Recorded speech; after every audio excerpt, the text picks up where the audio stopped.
igani kane ntiere piny Kenya ka kendo kane obiro limbe kane Uhuru Kenyatta pod ntiere e apisi mare kaka jatend piny Kenya, nitiere gigo ogirimiti moko mane gichope kendo ne gigoe kokgi.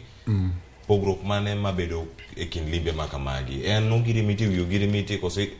ogirimiti ma iloso onego bed iloso ka machielo osekalo. An kipenja kata ka ang'iyo gi paro mopogore matin, limbe manyo jatend piny Kenya William Ruto timo e pinje mopogore opogore e sechegi pod ok gin limbe ma kizungu nyalo luongo ni strategic, gin more ceremonial. Kipenja nikech e seche ma itimo limbe kaka ker onego bed ni kata e pacho ka waseloso sirikal ma, for example, executive is in place ma kidhi e limbe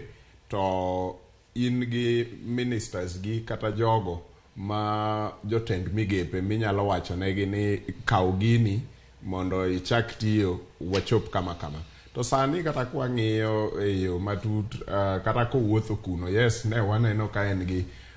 migosi Adan Duale gini gi joma moko kamano nyaka kina Oscar Sudi, member of parliament. But